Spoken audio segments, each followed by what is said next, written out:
Germany, home of the famous Autobahn. It's the cheapest place in Europe to buy a beer, and the toilet paper has the consistency of a paper towel. December 22nd, 1900. On this day, a 35 horsepower race car rolled out as the first Mercedes. This first Mercedes was quite the conversation piece. Time after time, it was proving to be unbeatable. It had a lightweight engine, a low center of gravity, and a pressed steel frame. When I first sat in this Mercedes, I had expectations, and they were a bit lower than if I were going to be sitting in a newer Mercedes. Turns out I didn't really need to do that because this thing drives so nice and smooth. It really is comparable to the ride of many of the more expensive cars today. The same goes for the interior features. You've got your rear window defrost, power windows, air conditioning, power steering, leather seats, cruise control. A 222 horsepower V8 and 3-speed automatic transmission move this pretty well. It performs best with a rolling start, and with that it's actually quite fast. 0 to 60 in about 9 seconds. And the top end is where everything's at in this car.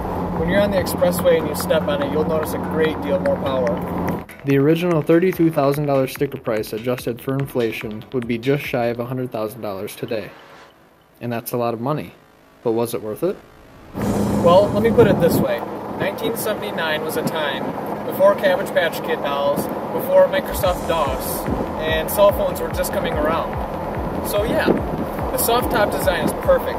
It's similar to a C5 Corvette in the way that it stows, and that allows none of the large trunk space to be taken up when you put the top down. And I've never seen this before. Pushing this button will serve you 3 fish on a platter. Maybe in the glove box here? No? Well, I guess it's out of fish, but it's a pretty cool option. As you might expect, this is a bit heavy through the turns, although it does an excellent job of being graceful, and it will leave you feeling confident in what you're doing. The bigger front and rear bumpers were added to comply with US regulations to be able to sell it in the United States, so that added about 8 inches to the overall length, bringing it to just under 173 inches. But if you just step back and look at this car, 32 years later, it still looks great and definitely still turns heads. Where I see this car performing best is just an open country road. This was definitely made for cruising like that, and it's very comfortable to sit in on a long journey. This is one of those older cars that really stands tall throughout the years.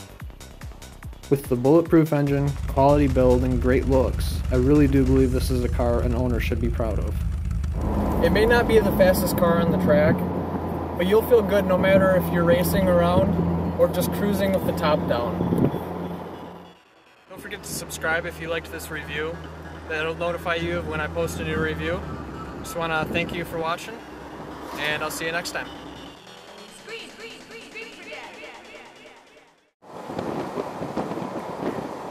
As you might expect, this is a bit sell it in the United States, so that added about 8